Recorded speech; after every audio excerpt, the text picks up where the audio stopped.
here at Iowa Speedway. That is the 01 of Danny O'Quinn. The reason we're looking at him, he got the lucky dog, so he'll be back on the lead lap when we go back out to green flag racing. We are under our 5th caution right now after Michael McDowell got some help down the front straightaway. Didn't help him too much except to spin him around. He did keep it off the wall, but it means that we'll have another restart in the double file formation. Kyle Busch will be the point man on that. He'll get the choice of the lanes with Brad Keselowski, Eric Darnell, Mike Bliss, Justin Allgaier, and Scott Wimmer, your top 6. And boy, for that 18 car, 18 consecutive races, he has now led. The record is 19 by Sam Arg. So he continues to rewrite the record book, gets closer to another one. Don't forget the Sprint Cup Series is at Pocono, presented by Old Spice, tomorrow at 1 Eastern on ESPN. Greg Biffle moved into the top 12 last week. Kyle Busch dropped out. Can Kyle get back in? Well, tune in tomorrow at 1 Eastern. You'll find out. For more, log on to ESPN.com.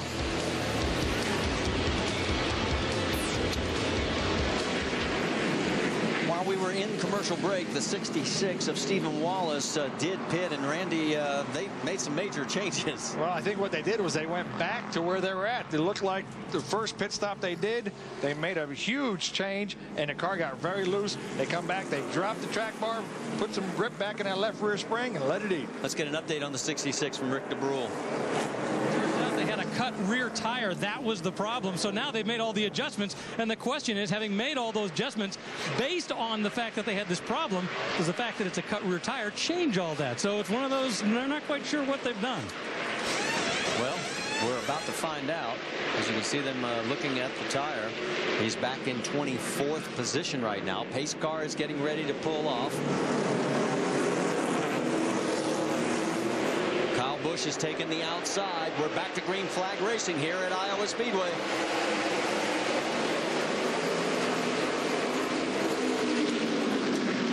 See Kyle Busch on the top of this racetrack. You'll see doing it again.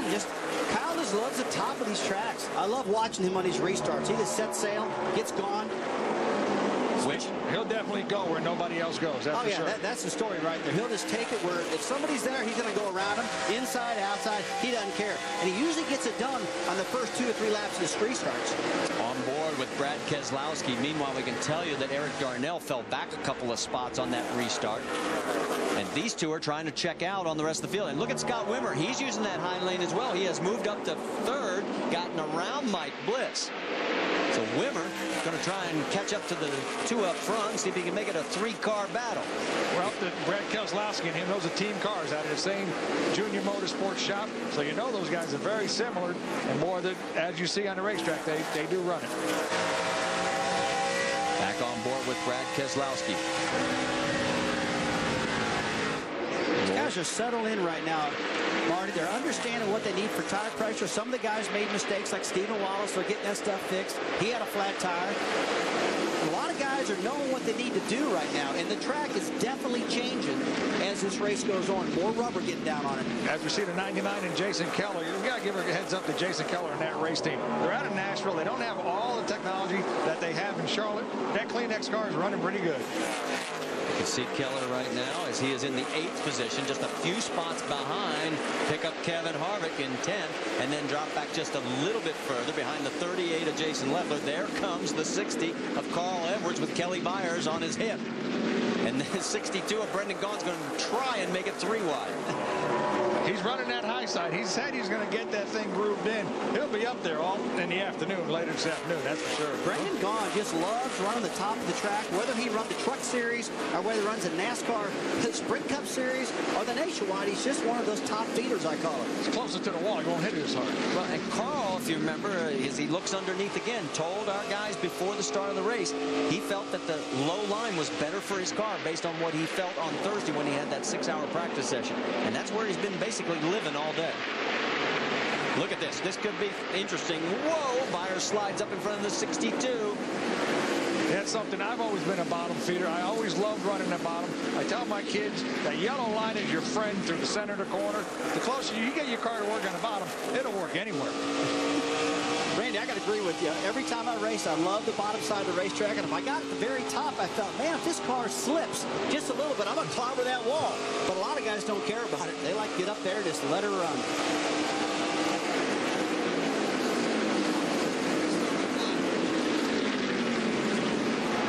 Take a look as we got a battle for the race lead. The 88 of Keselowski shoots into the corner and passes the 18 of Kyle Busch. Boy, that was I would have never thought Kyle he has patience. He's learned a lot. He's okay. He's a little better than me. Let me just settle in, see what I have behind this car.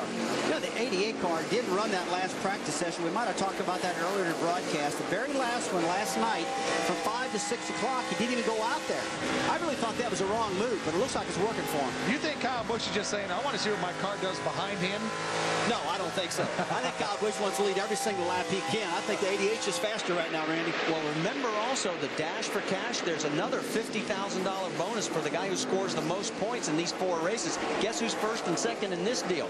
It's Kyle Busch leading by about 25 points over Brad Keselowski. That's one thing. If Kevin Harvick does not win this race, somebody's going to come out of here with a record purse. Take a look at 3 wide. Kelly Byers has got the low line. Oh, the 32 of Eichler slides up into the 62 of Gahn, and he's hanging on for dear life. Yeah, I think Gahn's got a flat left rear tire out of that deal, I think.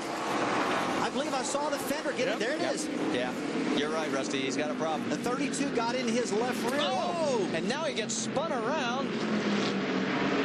And we've got 3 different cars. That's Austin Dillon in the 2. And oh! Almost had it cleared.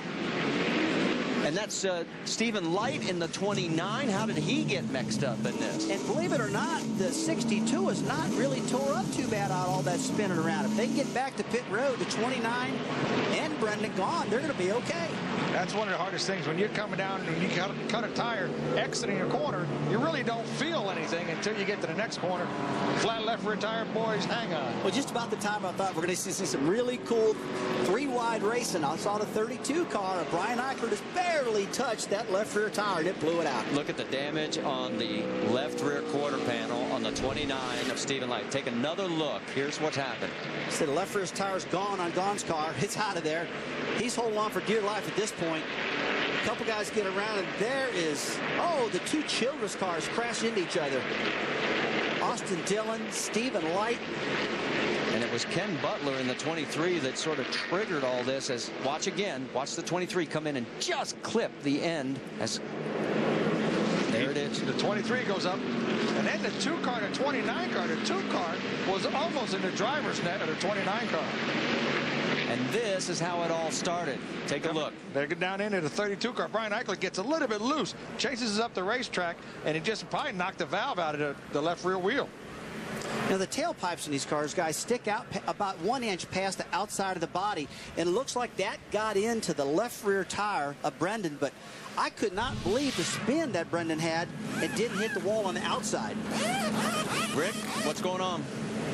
Well, just down here in the Brendan Gaughan pit, once again, they're working on the left rear, trying to pull the bodywork back. The tire was shredded. They've already tossed it over the wall. They're trying to put some paper on the back of the car, trying to get some structure to the bodywork, but at this point, it's just patching things together so they can get back out. Well, we can tell you the 23 of Butler has gone to the garage area. We can also tell you the 89 of Morgan Shepherd will get the lucky dog, and that means we will have 31 cars on the lead lap. And we do have some takers on the pit lane, including Mike Bliss and Eric Darnell, who has a nice big donut on the right side of his number 6. Also, Michael Annette's coming in, as is McDowell and a few others.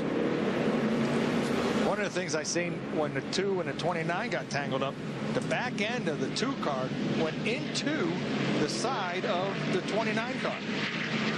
Here's the action on the pit stop for the number 1 of Mike Bliss. You know, he's hoping for a long green flag run, because his last pit stop was lap 42. Jack, give us an update on the 1. Well, the biggest problem they had and why they wanted to come on the pit road, you saw a crew member go to the front of the grill. In the midst of that accident, the debris, Mike Bliss picked up a bunch of brake duct, and they were trying to get it out from the grill, because if it gets stopped up, well, then it's going to start to overheat. Thanks for the update. Now we know why. As you pointed out also, Randy, he needed to get in. And it looks like right now, well, Brad Keselowski has led 40 laps. That's more than anybody else. Justin Allgaier is second in that category with 35. We've had 5 different leaders with 5 lead changes here at the Nationwide Series at Iowa, presented by GoDaddy.com. One more look at all the carnage that took place just a few moments ago. Our 6th caution here at Iowa Speedway.